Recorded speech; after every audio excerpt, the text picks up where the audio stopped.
Antarctica, the world's greatest freezer, is melting. Trillions of gallons are draining into the oceans. Sea levels are rising. It's happened before, and it's happening again right now. It's not a question of will sea level rise a large amount. It's only a question of how fast that will occur. How will humans fight back before our cities are inundated? Holding off the sea would be the major employer of the world by 2100. Massive levees to defend our coastlines. Floating towns and cities. Vast dams connecting continents. It's our greatest challenge yet, Earth underwater.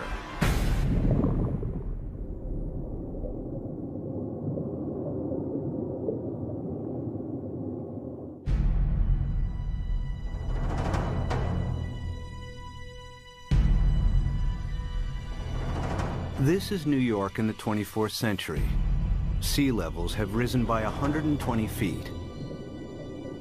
Manhattan is flooded. What could cause such a terrifying scenario?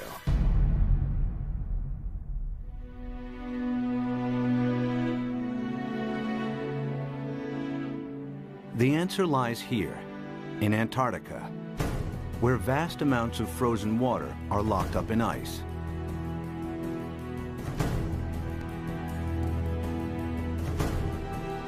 Some of Antarctica's ice sheets are more than 2 miles thick. If melted, this ice would dramatically raise sea levels. And the melting has already started. Taxi checks complete.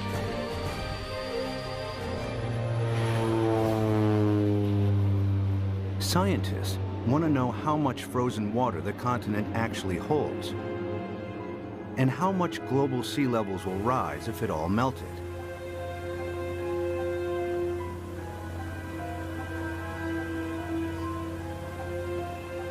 Specially equipped aircraft send radar beams deep into the ice, which reflect off the bedrock and measure the depth of the ice sheet.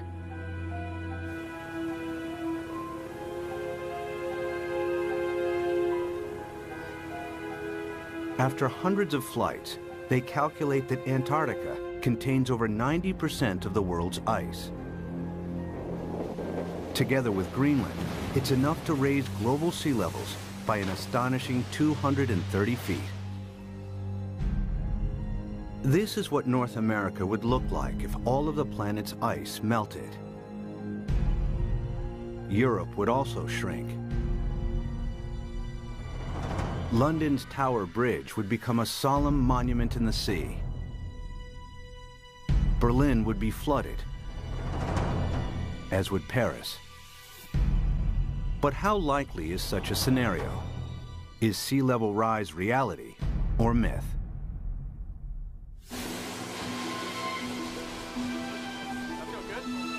Professor Peter Ward is a paleontologist and astrobiologist. He's written extensively on the history of life on Earth.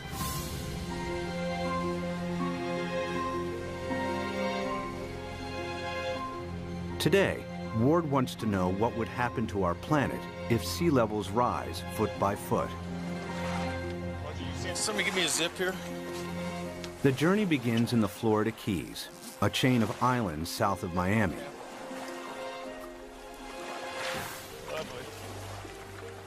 He's looking for clues from the past that may help predict the future of our planet.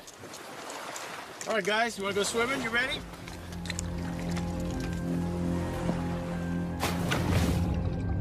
Just a few feet below sea level are banks of coral that have been at this location for over 4,000 years.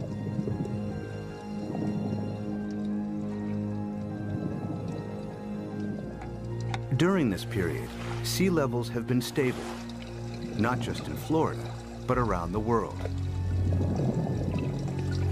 Who's going swimming with me? Come on, boys. But it hasn't always been like this.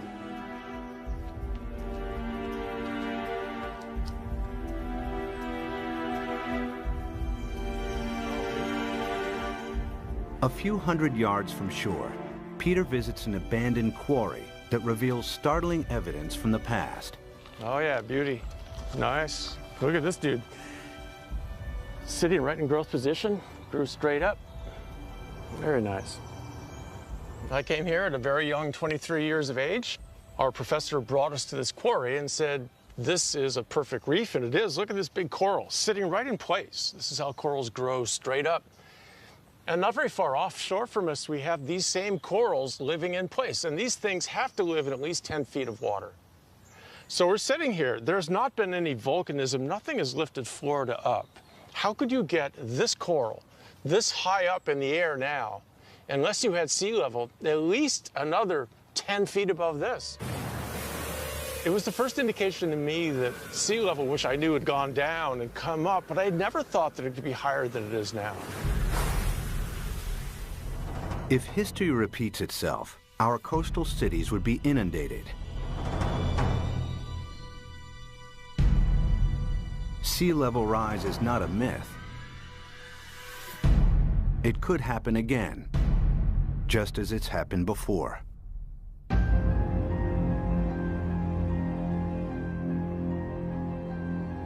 The beginning of the most recent ice age was 70,000 years ago.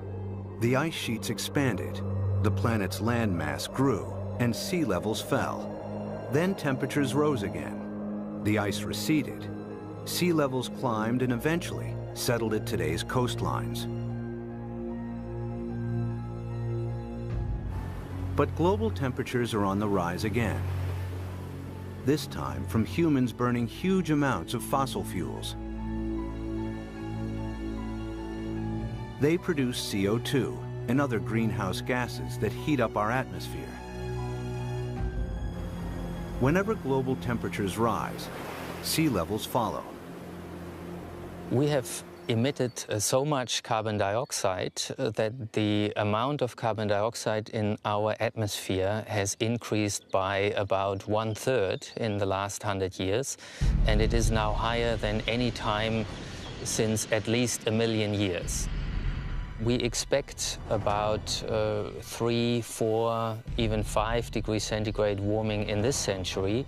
The warmer it gets, the faster the sea level rises. That means sea level rise will get faster and faster as we heat up the planet more. Of course, predicting future sea level rise is difficult, as the planet has never before experienced the dramatic increase in CO2 of the last 100 years. But Professor Rahmstorf's climate model predicts a maximum 6-foot sea level rise this century as higher temperatures kick in.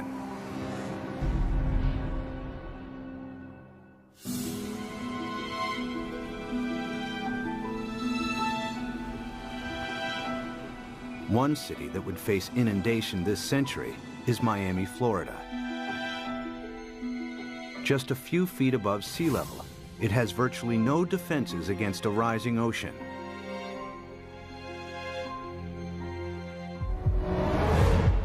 After 1 foot of sea level rise, these beaches would be regularly flooded at high tide. After 2 feet, many roads would be submerged. After 3 feet, if a hurricane strikes, the surging water would overcome sea defenses and cause flooding deep inland. Much of the region's coastal real estate would be ruined. We are looking at millions and millions and millions of dollars of real estate here. And we can assume that every one of these things is $500,000 to $1 million. We've got 100 here, we've got $1 billion in a very short area through here. So our $1 billion of houses, we get 1 meter, 3 feet of sea level rise, and every single one of these houses is useless. Who's going to buy them? What happens to this $1 billion of real estate by the time we get 3 feet? I mean, it's gone. It's useless. It's just, you scrape it off with bulldozers, and you just leave it here. That's what will happen. It'll just be left here. And it's not just residential properties that will be affected. Think of all the wharves and all the places where ships offload and onload all the goods and services. And if sea level rises even 3, 4, 5 feet, every single one of those ports has to be replaced. The cruise ship lines, there are billions of dollars of infrastructure that even a small sea level rise takes out. You got to rebuild it all over again. After 4 feet of sea level rise, electricity supplies would be affected as coastal power plants are flooded. After 5 feet, some of Florida's freshwater resources would be contaminated with seawater, and the Everglades National Park becomes a vast bay. After 6 feet, millions of Floridians would have to evacuate the state. So what's going to happen to Florida? By 2100, we'll be at least 4 to 6 feet higher. So this tide, which is not a high tide, will be about here, up to here. There's no way that we can keep the sea back as it rises. Miami-Dade County will be severely diminished.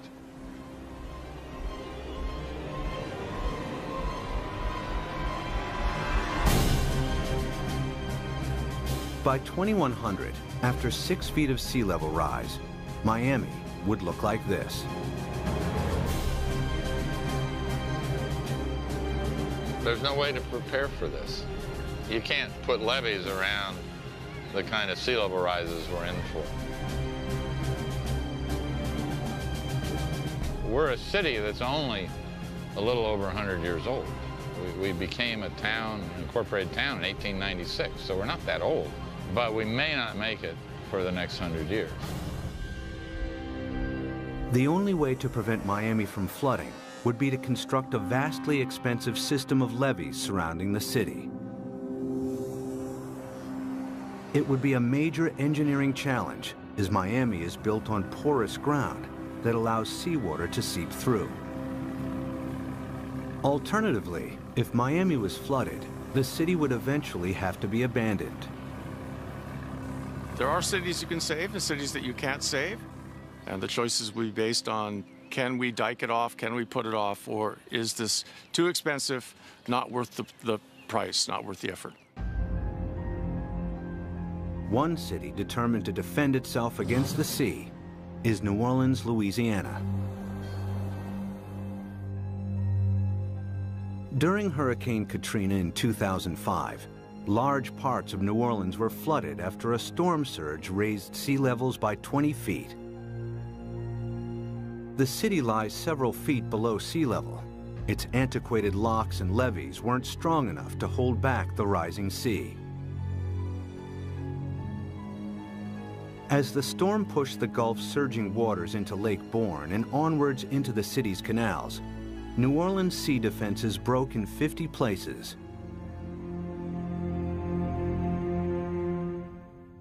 We had some levee and flood wall failures in the hurricane system, and the combination of that overtopping of the levees and the flood walls that failed caused massive flooding throughout the city. About 80% of the city of New Orleans was flooded following Hurricane Katrina.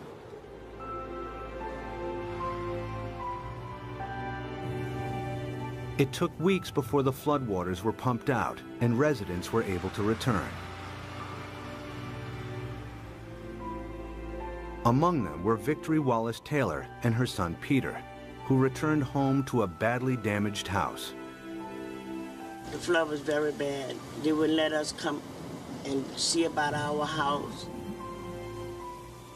It damaged my heart a little bit because I'm afraid for the flood. Like if the flood come in again, I don't know what to do because I think I might panic this time. I don't know. It is a hard pill to swallow, you see.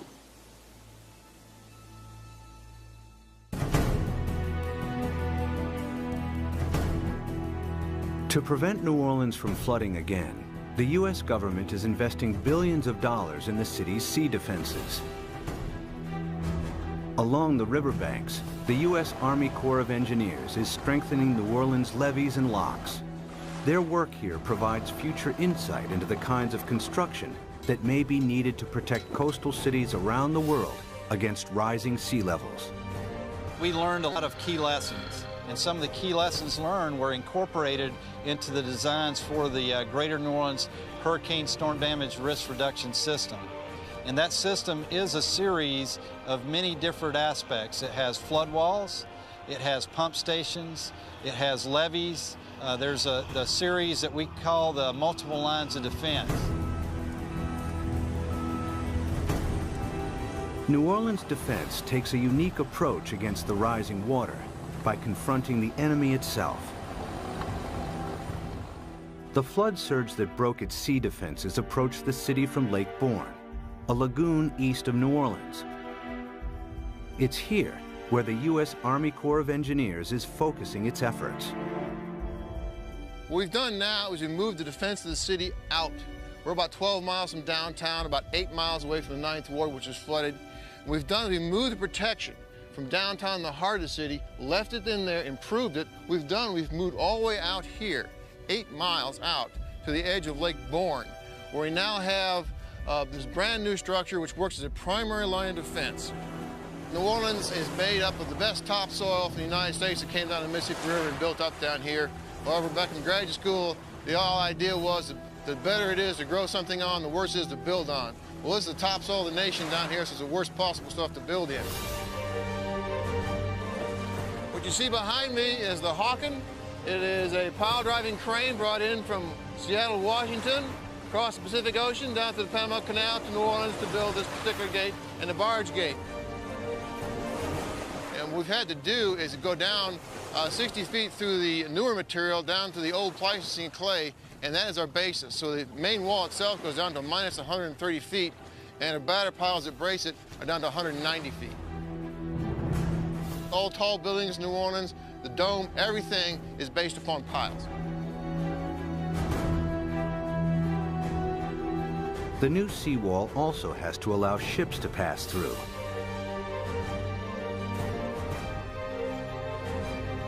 Dry cofferdams are put in place to construct barge and sector gates. The concrete is poured, the dams are flooded, and the gates can be completed.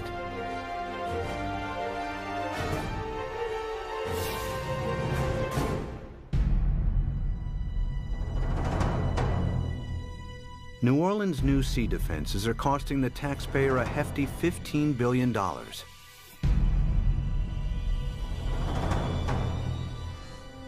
But their design only accounts for storm surges that build from sea levels today.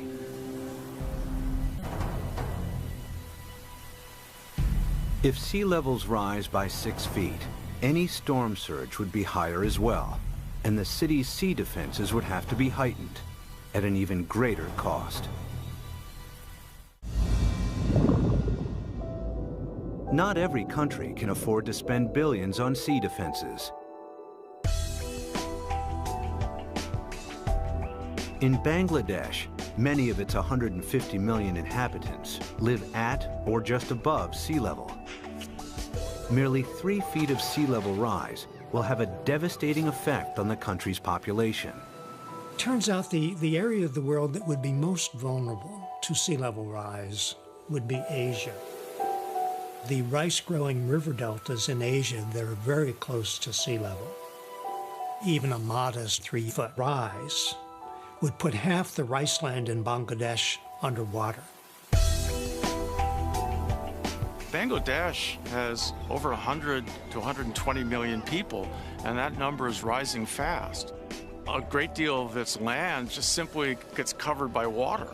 And again, once you have salt water coming up, it's not just the land that's covered, it's the intrusion of salt. Even a 3-foot sea level rise wipes out half its rice crop. Their population's going up 1/3, and their land is being shrunk by 1/3. You know, you do the math. It's a catastrophe coming at us. Much of Bangladesh is a vast muddy delta that can't be defended. 6 feet of sea level rise spells disaster. It would displace millions, probably at least a few tens of millions of people. Where are they going to go? India's already built a wall between India and Bangladesh. They're anticipating there are going to be a lot of Bangladeshis starting to move, looking for a place to go, and Bangladesh itself is already one of the most densely populated countries on earth. And then there are another 18 or 20 rice-growing river deltas in Asia, the Irrawaddy in Burma, the Pearl River Delta in China, and so forth, that would be affected in varying degrees by the rise in sea level. By the end of the century, cities and coastlines around the world will be under siege from the rising tides. Everywhere, people will be building levees and sea defenses to fight back.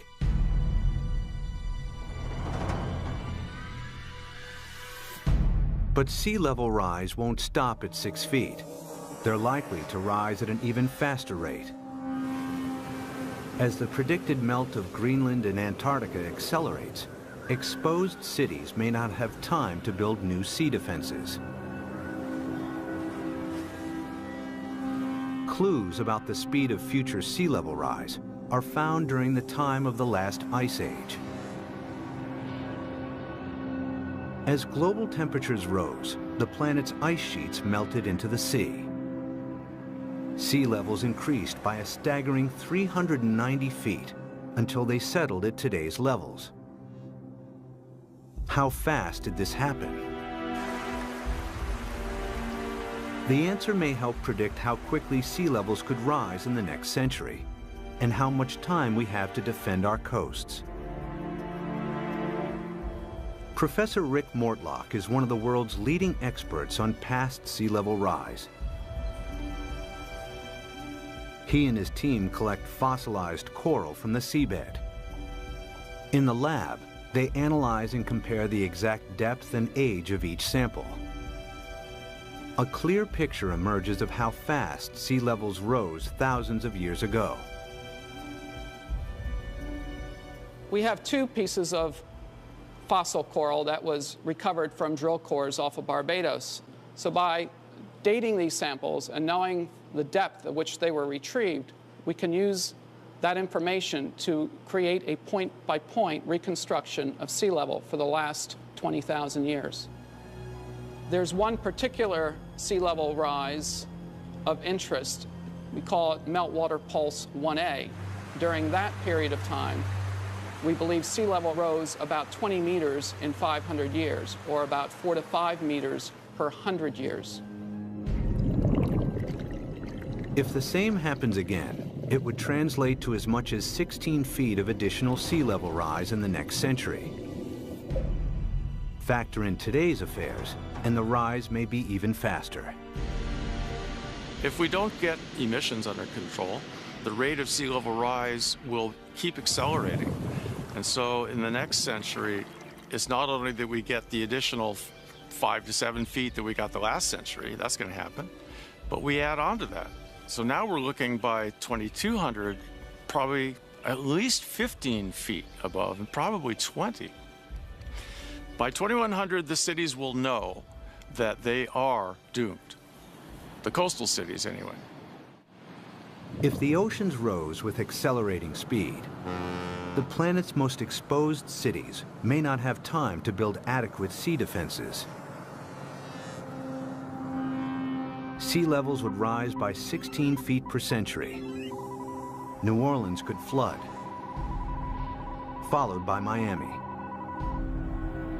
Miami's the worst off, and New Orleans, those are 2 cities that will have to be abandoned, I imagine. As southern Florida is lost to the sea, other coastal regions will also struggle to hold back the tides.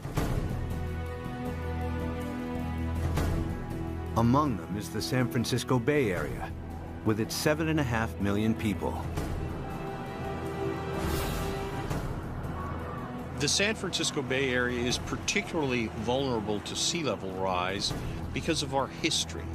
Although the bay is big, it's very shallow. 2/3 of it was less than 12 feet deep. So lots of it was filled and reclaimed. We're standing here on reclaimed land, and all of downtown San Francisco, the financial district, is on reclaimed land. We've already seen 7 inches of sea level rise in the bay over the past century. We know this because the longest continuously operating tide gauge in America is at the Golden Gate. So we have 154 years of data. We're just now beginning to realize with accelerated sea level rise, we're going to have to prepare and have a new plan for how we deal with it in the Bay Area. If sea levels rose by an additional 16 feet per century, hundreds of thousands of people would lose their homes in the Bay Area.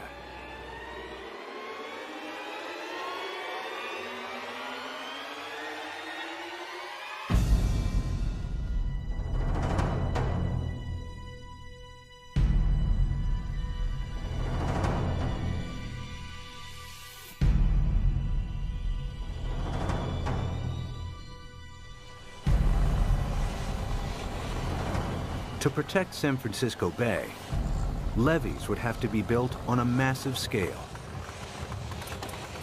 The silver lining is the engineering will create so many jobs. Holding off the sea will be the major employer of the world by 2100, I think. This is going to be worldwide. We're going to have a damn revolution. The bay's entire coastline would have to be defended with levees in order to protect it. But in the east, the Sacramento-San Joaquin Delta would remain vulnerable because it's at or below sea level. The Delta has some of America's most fertile farmland. The most important part is food. It's unbelievable the proportion of human food that comes from land that is at sea level, not necessarily right next to the sea, but at an elevation that will be impacted by sea level rising. Sea level rises a little, all those fields next to it, even if they're not covered by the sea, are rendered useless for human crops by the sea. If the Delta and its farmland were lost to the sea, California's food supply would be in jeopardy. The Delta is also one of the main sources of fresh water on the American West Coast. This is the hub of California's water supply. 26 million people drink water that comes from this estuary. That's a huge number. 2/3 of the population of California gets water from this estuary. If you raise sea level even a foot, you know, which in our mind isn't all, as geologists, that doesn't seem like much, yeah, but that's common, yeah. If you raise sea level a foot, the work that we've done suggests that you will salt up this end of the delta, even if the levees all stay together, even if they don't fail.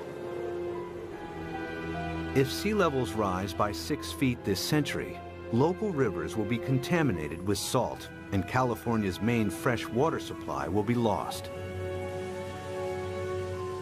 In the next century, after an additional 16 feet, the entire delta will be claimed by the sea.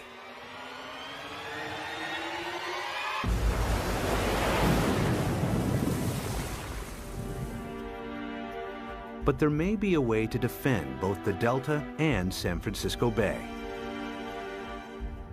San Francisco is among the best, easiest to save. The most radical solution would be putting a big dam right across the bay under the Golden Gate Bridge. On the ocean side, the sea is about 130 feet deep. Building a dam would be controversial and would turn the bay into a freshwater lagoon. But at a time of intense sea level rise, some may consider this the best option.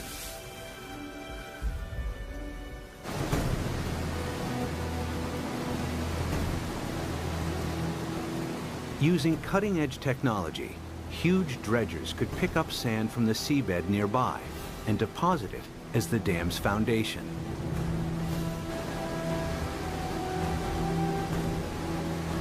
The dam's shallow incline would ensure maximum stability against earthquakes, breaking the power of the ocean waves with ease.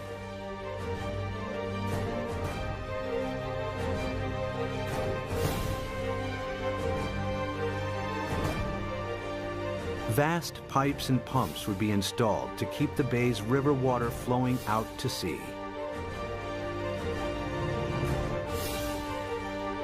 The Golden Gate Dam would cost $2.5 billion and could be heightened to deal with any sea level rise in the future. San Francisco and the Bay Area would be saved.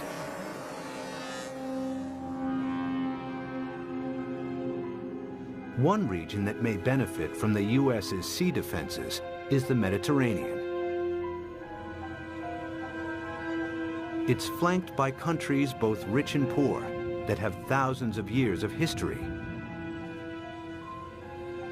The Mediterranean has a unique feature, a narrowing at its mouth.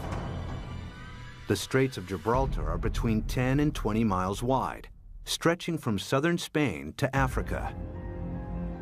A dam could keep the rising water of the Atlantic separate from the Mediterranean. There's been a plan since World War II, for instance, to put a dam between the Rock of Gibraltar and Morocco on the African side. A dam big enough that sea level rise does not affect the Mediterranean.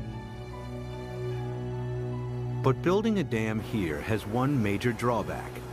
Every year, the Mediterranean loses 2 feet of sea level through evaporation that is compensated by the inflow of water from the Atlantic. The dam would cut this off. In the case that you build a dam in the Gibraltar Straits, there will not be the flow of water from the Atlantic.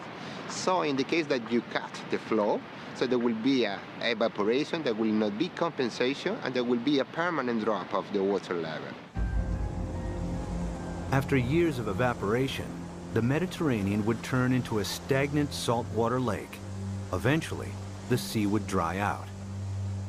And if then the sea level would rise, let's say another... Sea defense engineer Peter Janssen maps out possible solutions on how to keep the Atlantic flowing while building the world's largest super dam.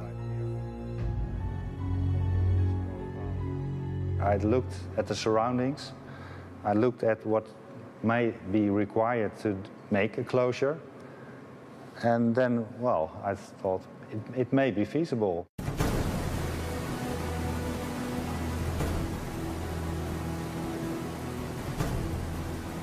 One of Janssen's solutions is to use the same building techniques applied to the Golden Gates.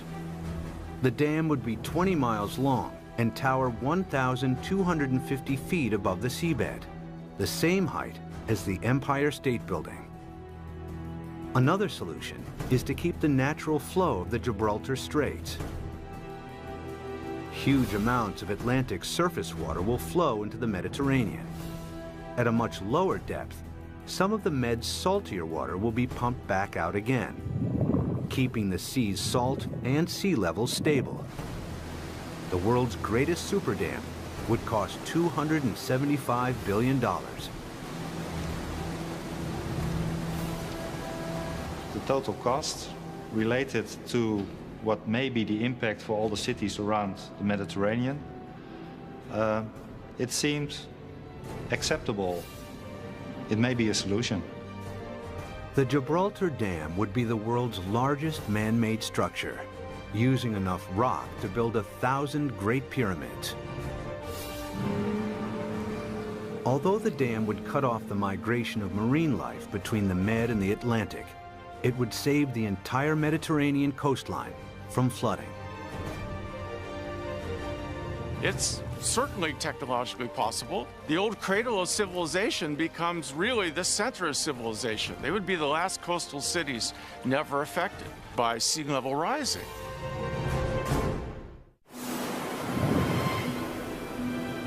By the end of the next century, sea levels could rise by nearly 22 feet.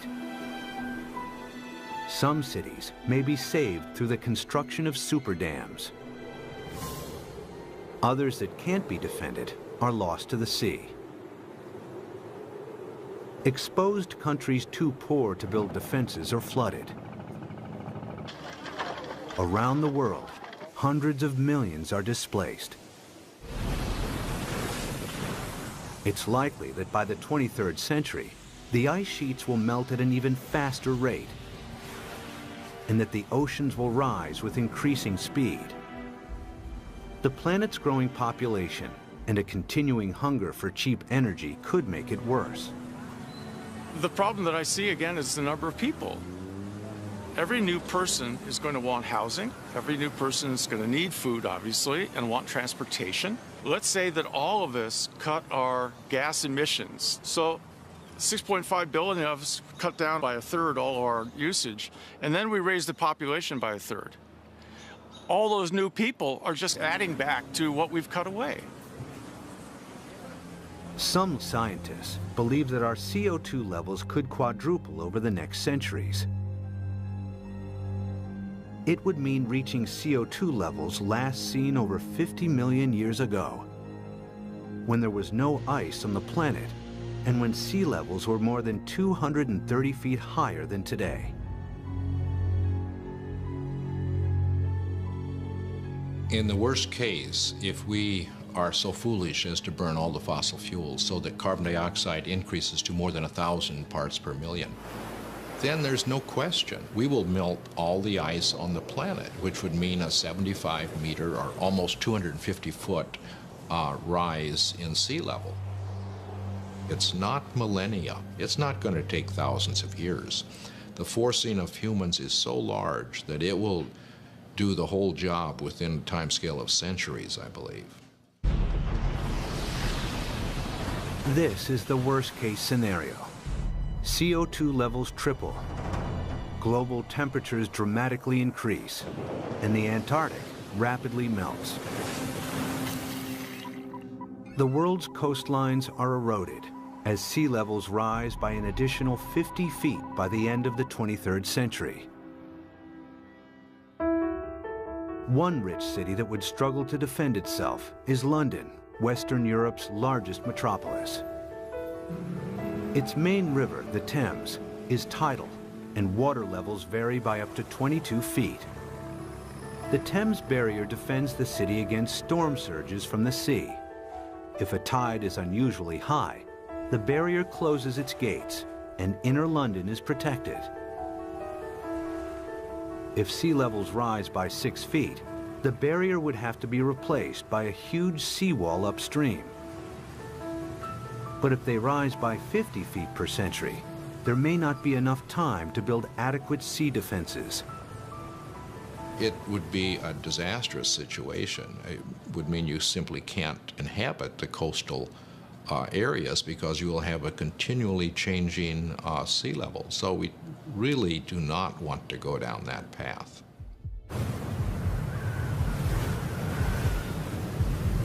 If CO2 continues to increase at a growing rate, 50 feet of sea level rise per century is a distinct possibility. The swiftly rising oceans would bypass any new seawalls. London and large parts of England would be flooded within a few centuries. The worst case scenario is when we have maybe 4 to 6 feet within a decade. That's not the kind of thing where you sort of sell your houses and say it's going to be okay. But you're trying to get out of there without drowning. It's going to challenge the existence of civilization. One of London's most famous landmarks, the Tower Bridge, would become a somber outpost in the sea. I mean, there would be a degree of panic that we cannot imagine as each country tried to figure out how it somehow could survive. Rising oceans would seep underneath obsolete levees or breach areas where there wasn't the time or money to strengthen seawalls. The rapidly rising sea levels would soon overwhelm large parts of continental Europe. By the time all of the Antarctic's ice has melted, Denmark, the Netherlands, and large parts of northern Germany and France will be lost. Significant sea level rise may turn Berlin into a coastal town within centuries. Another 100 years, and the city would be lost to the sea. The rising sea would creep up the River Seine and find its way to Paris. With an elevation of 115 feet, the French capital would be vulnerable to sea level rise. After all of the planet's ice is melted, it will flood. The affluent countries would try to protect their borders against millions and millions who would be leaving the areas most severely affected. But the stresses associated with migration on this scale are unimaginable.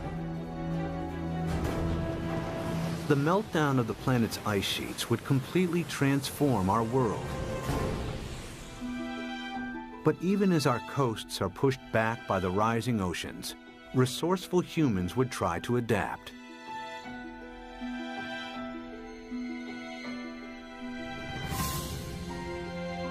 There are already plans to rescue New York.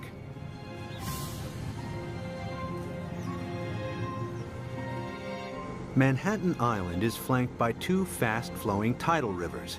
The entire city is directly exposed to the North Atlantic and extremely vulnerable to sea level rise.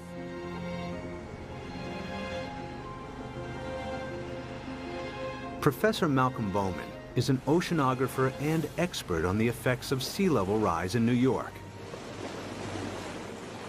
If the worst case scenario, the rapid meltdown of the ice sheet on Greenland, the West Antarctic ice sheet, were to happen extremely rapidly, the future of New York City is in peril. So the city has two options. One, either build massive defenses, or two, start evacuating the city and its population to higher ground.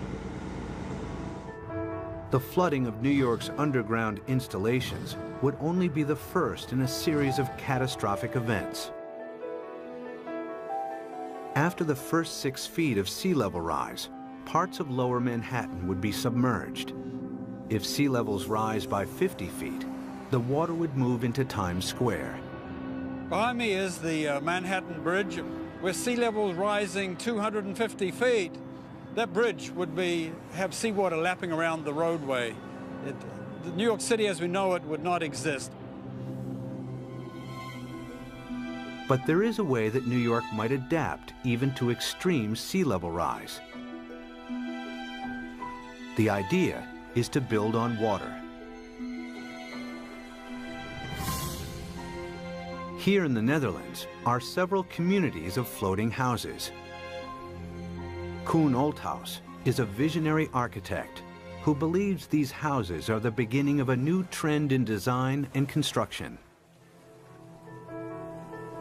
So what you will see is that people go and design floating apartment buildings and really floating structures like 200 by 200 meters with roads on top of it and with cars on top of it and houses. Such floating cities could be built with a new lightweight material that's like a concrete sponge. The beauty about floating cities is that you don't have to protect them from nature. They just go on with nature, they live with nature. And they will just go up and down with the water. Olthaus has designed a seawall to protect Manhattan, with floating districts attached to it. New York, we're going to build a new Wall Street around it, around Manhattan. So we can redesign the city around it, or even having floating leisure around it, floating agriculture. A floating New York is still in the concept stage. But one day, this may be the solution for hundreds of coastal cities facing inundation. The best silver lining of the whole thing to me is that it will require a united world. A world war against sea level will have to bring all of the squabbling governments to act together. The sea doesn't care what your national boundary is. It's an equal opportunity flooder. We will have to, as a planet, come at this in a united fashion. Whether it's the construction of massive seawalls or super dams, sea level rise will happen. The question is not if, but how fast and how much our oceans will rise. Much will depend on our own CO2 emissions. Humans will need all their ingenuity to meet the world's greatest challenge yet. When when 7 p.m. feels like this, you must be watching the National Geographic Channel.